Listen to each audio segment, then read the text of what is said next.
प्यारे बच्चों नमस्कार।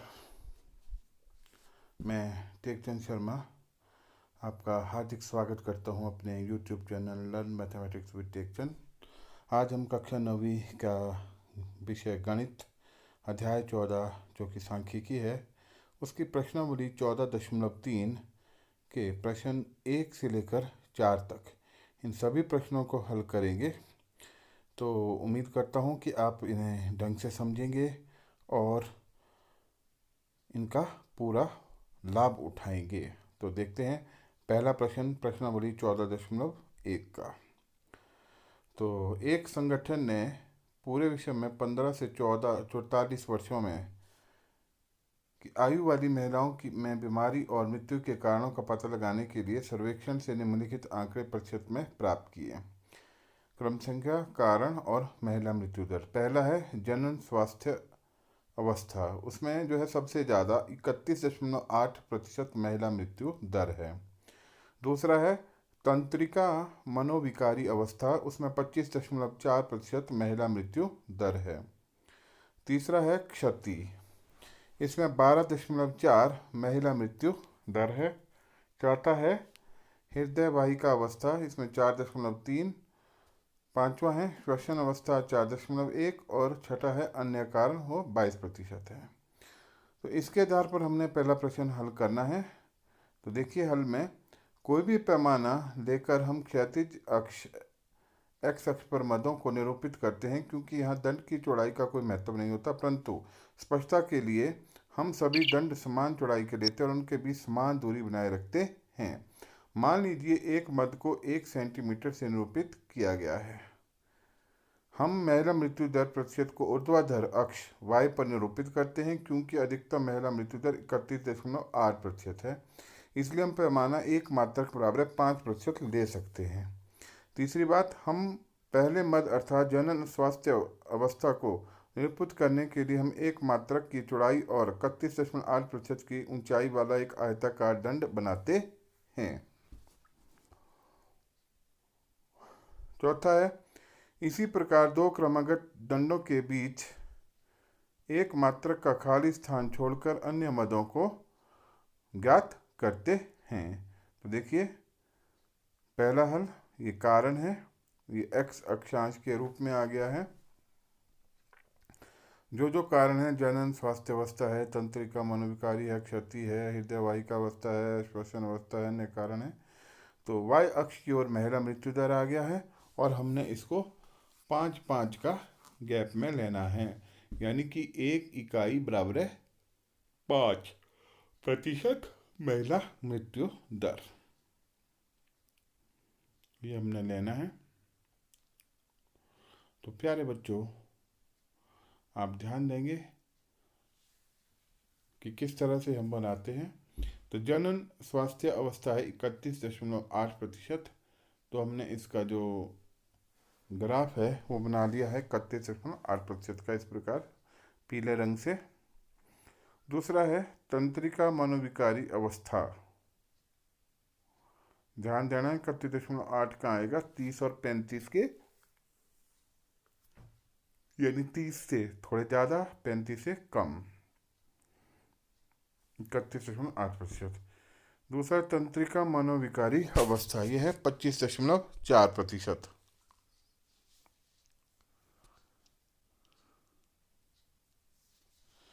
यह आएगा 25 और 30 के बीच में नहीं, हम कहेंगे 25 से थोड़ा सा ज़्यादा हम इसे कहेंगे। तीसरा है क्षति 12.4%, तो 10 और 15 के बीच में हम इसे कह सकते हैं लगभग 12.4% को।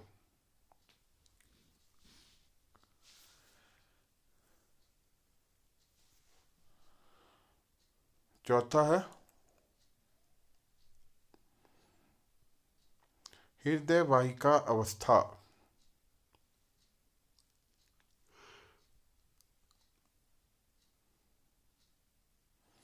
यह है 4.3%। पांचवा है श्वसन अवस्था 4.1%। छठा है अन्य कारण, यह है 22.0%।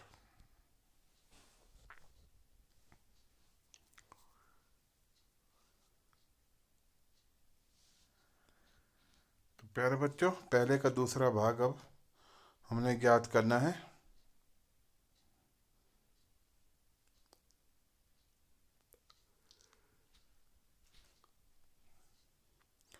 तो आप देखेंगे सबसे अधिक जो है महिला मृत्यु दर है वो जनन स्वास्थ्य अवस्था में है 31.8%। यानी जनन स्वास्थ्य अवस्था पूरे विश्व की महिलाओं को खराब स्वास्थ्य और मृत्यु का सबसे बड़ा कारण है। दूसरी बात है, कौन की अवस्था पूरे विश्व में महिलाओं को खराब अवस्था और मृत्यु का बड़ा कारण है, ये हमने बता दिया। अपनी अध्यापिका की सहायता से ऐसे दो कारणों का पता लगाने का प्रयास कीजिए जिनके ऊपर दो में मुख्य भूमिका रही हो। तो जनन स्वास्थ्य अवस्था पूरे विश्व में महिलाओं के खराब स्वास्थ्य और मृत्यु का बड़ा कारण है।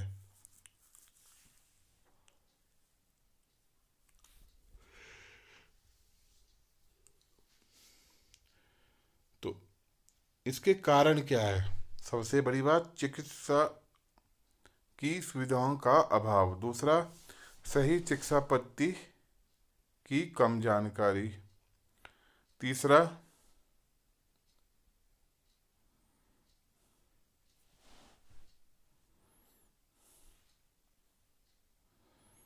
देखिए बेटा, पहला है कारण है चिकित्सा की सुविधाओं का अभाव, दूसरा है सही चिकित्सा पद्धति की कम जानकारी।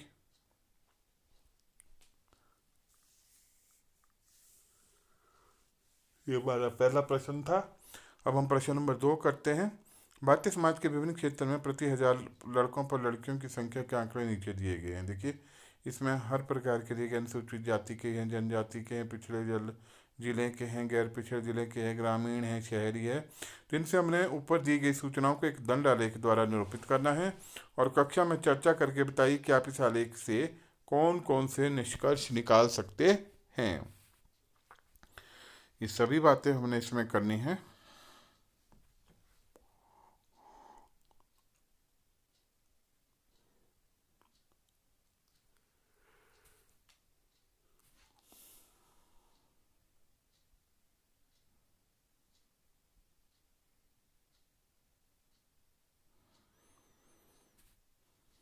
आइए इनको दिए हुए प्रश्न 2, प्रश्न नंबर 14.3 इसे हल करते हैं। तो कोई भी पैमाना लेकर हम क्षैतिज अक्ष पर मदों को निरूपित करते हैं, क्योंकि यहाँ दंड आलेख की चौड़ाई का कोई महत्व नहीं होता, परंतु स्पष्टता के लिए हम सभी दंड समान चौड़ाई के लेते हैं और उनके बीच समान दूरी बनाए रखते हैं। मान लीजिए एक मद को 1 सेंटीमीटर से निरूपित किया गया, साथ ही क्योंकि पहला आंकड़ा 910 से प्रारंभ हो रहा न कि 0 से, इसलिए एक निकुंज का चिन्ह बनाकर या अक्ष में एक विच्छेद दिखाकर इसे हम आलेख पर दर्शा सकते हैं।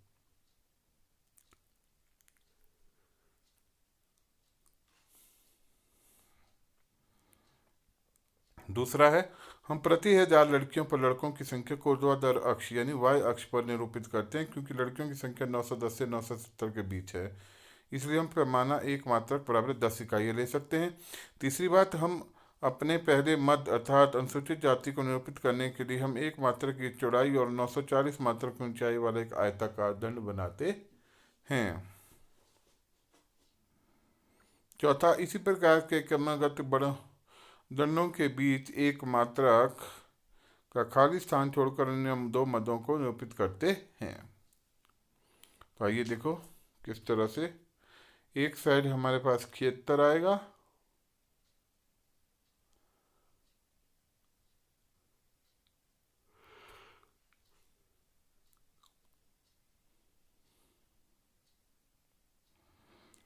तो दूसरी साइड हमारे पास प्रति 1000 लड़कों पर लड़कियों की संख्या आएगी।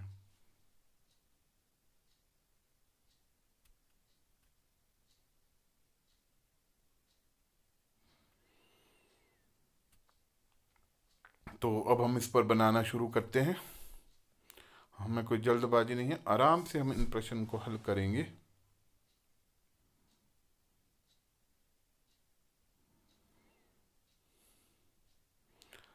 तो सबसे पहले हम अनुसूचित जाति के मात्रक 940 को ले लेते हैं, क्योंकि हमने 900 से लेकर 980 तक मात्रक लिए हैं तो 940 सीधा आएगा।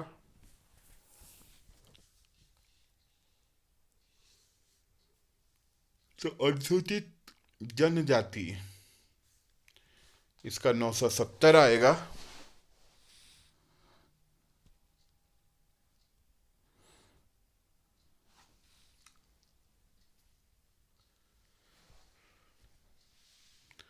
गैर अनुसूचित जाति या जनजाति इसके 920।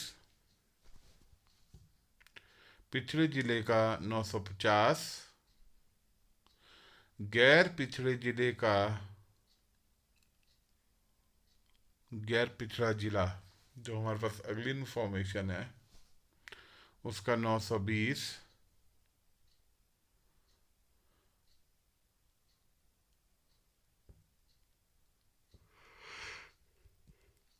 ग्रामीण क्षेत्र का 930।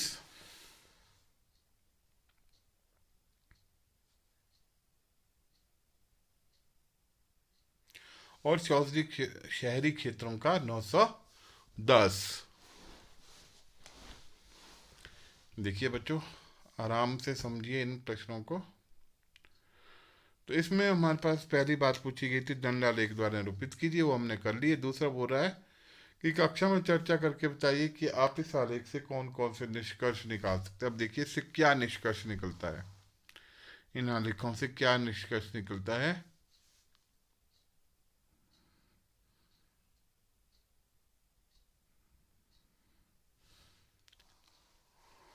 तो अनुसूचित जनजाति में प्रति 1000 लड़कों पर लड़कियों की संख्या सबसे अधिक 970 है।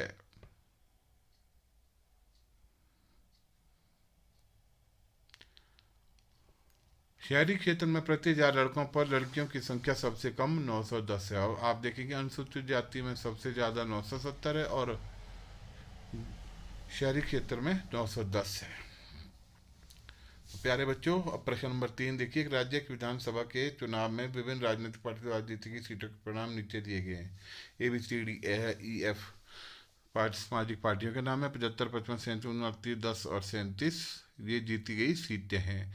मतदान के परिणाम को निरूपित करने वाले दंडालेख बनाइए और किस राजनीतिक पार्टी ने अधिकतम जीती है ये हमें बताइए।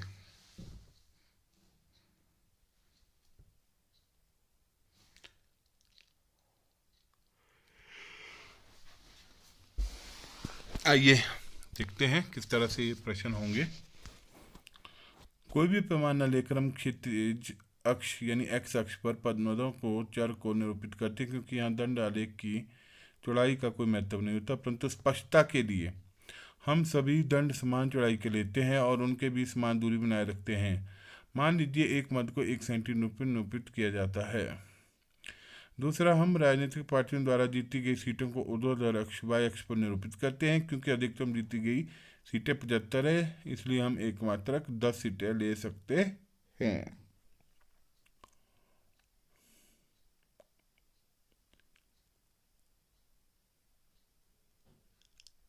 ये हमारे पास कुछ बिंदु हैं। चौथा है, इसी प्रकार दो क्रमागत दंडों के बीच एक मात्रक का खाली स्थान छोड़कर अन्य मदों को निरूपित किया जाता है। तो देखिए तीसरे का पहला है, राजनीतिक पार्टी की ABCDEF जीती गई सीटें 75, 55, 37, 29, 10, 37 ये जीती गई सीटें हैं। हम एक्स अक्ष पर राजनीतिक पार्टी को दिखाएंगे।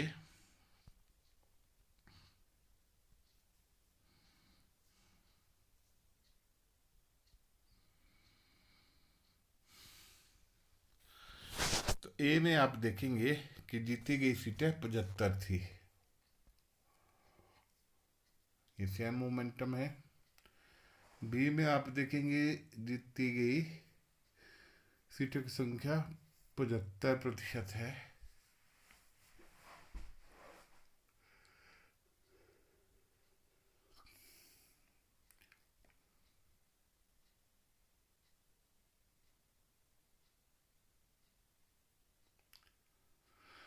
सी है 37%।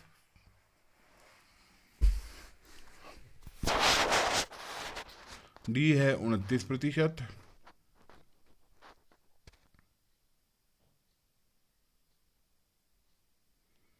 अब ये सब मुंह के सामने होने के बावजूद भी कई गलतियां हो जाती हैं। देखते हैं इनको कैसे करवाते हैं।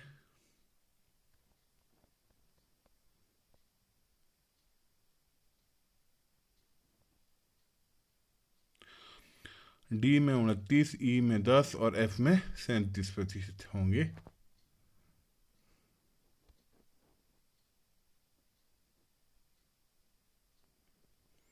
एफ में 37%।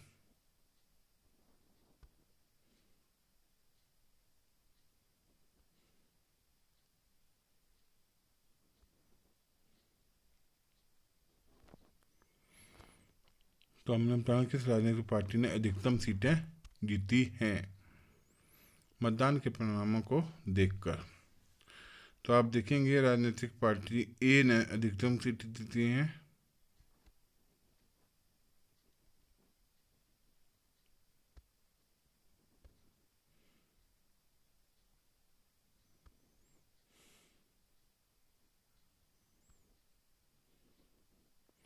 तो राजनीतिक पार्टी ए ने अधिकतम सीटें जीती हैं, ये हमने ज्ञात करना था। तो आइए बच्चों प्रश्न नंबर 4 देखते हैं। एक पौधे की 40 पत्तियों की लंबाइयाँ 1 मीटर तक शुद्ध मापी गई हैं और प्राप्त आंकड़ों को निम्नलिखित सारणी में निरूपित किया गया है।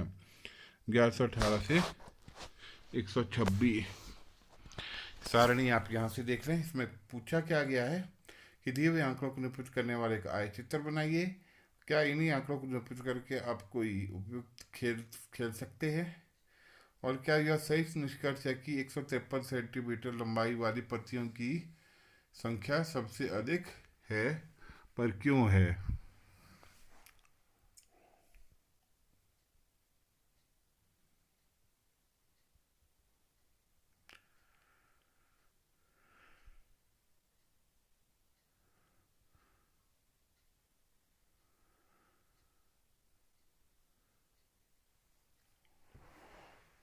देखिए अब ये हमारे पास सारणी आ गई। लंबाई मिलीमीटर में पत्तियों की संख्या 118 से 126, 126 से 128, 127 से 100। माँ कौन है वो?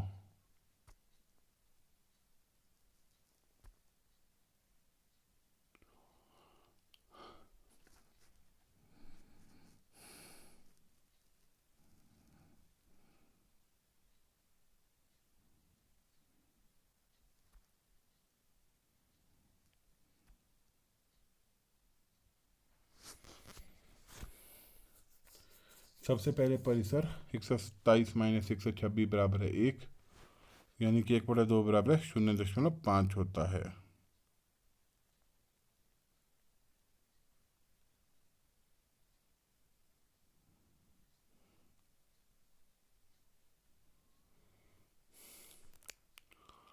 और हमारे बीच 0.5 का गैप है, हमने डेफर किया है उसको। 118 के बजाय 127.5 लिखा, 127 के बराबर 126.5 लिखा। इसी प्रकार इन सभी को हम लिख सकते हैं।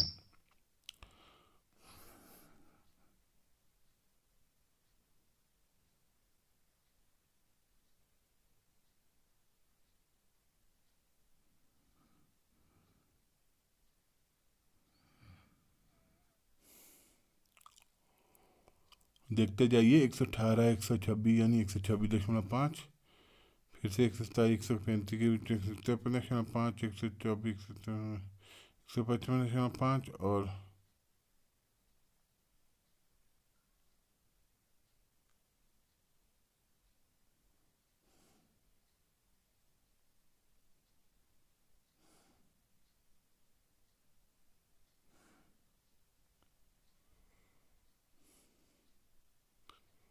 तो प्यारे बच्चों, इसमें बड़ा आराम से हमें ये बिल्कुल सोच समझ के करने होते हैं।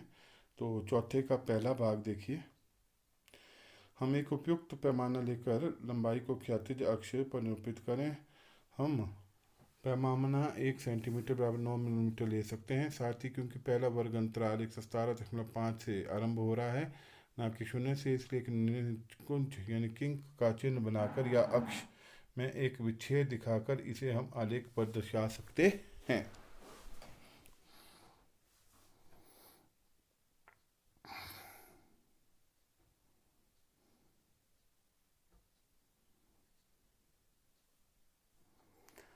दो, हम एक उपयुक्त पैमाने के अनुसार पत्तियों की संख्या को ऊर्ध्वाधर अक्ष पर निरूपित करते हैं। साथ ही क्योंकि अधिकतम बारंबारता 12 है, इसलिए हम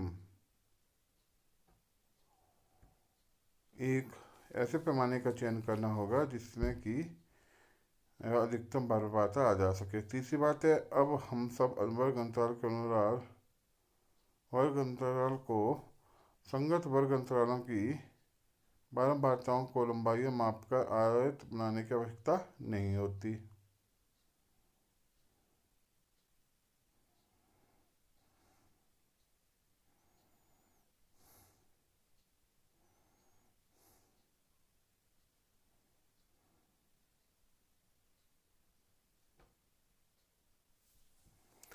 अब देखिए,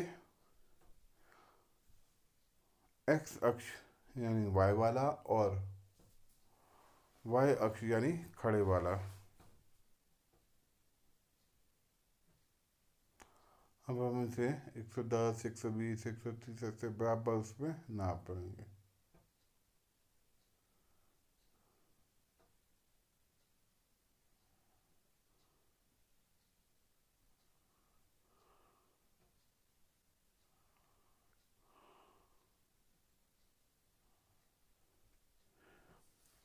तो ये हमारा ग्राफ का खाका तैयार है। प्रश्न अब हम हल करेंगे।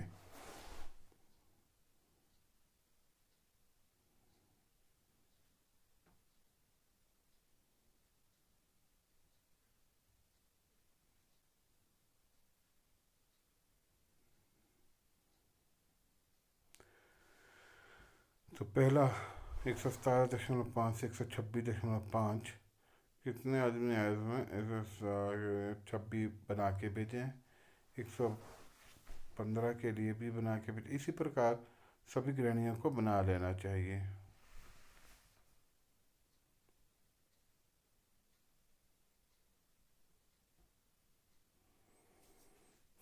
आप ग्राफ को ढंग से देखें किस तरह से बन रहा है।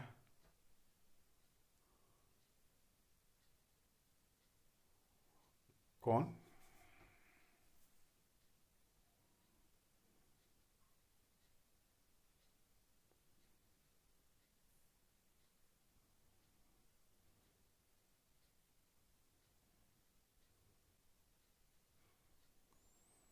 तो तीसरा देखिए आप, तीसरा, पांचवा, नौवा, इस प्रकार से डाटा बनता जाएगा।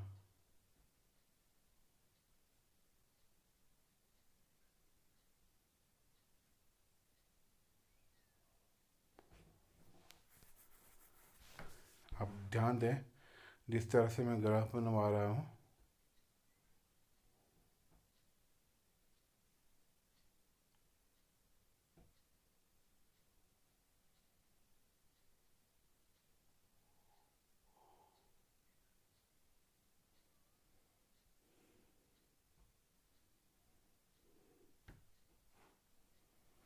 अब वो जो ये हमने बनाए हैं आयचित्र, अब इसके अनुसार से हम पूरा, जिसको हम कहते हैं कि स्वांग है,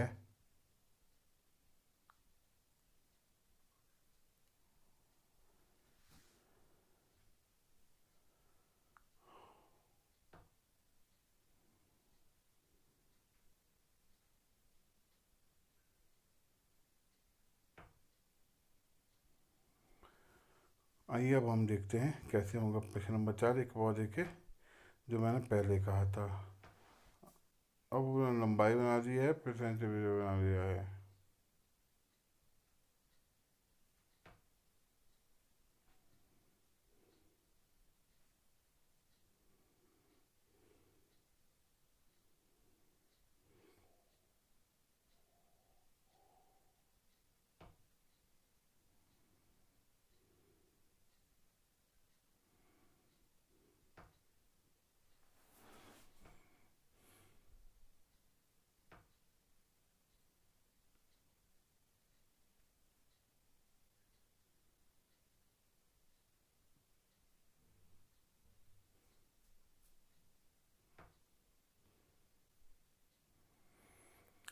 यह है प्रश्नावली 14.3 का पहला दूसरा प्रश्न।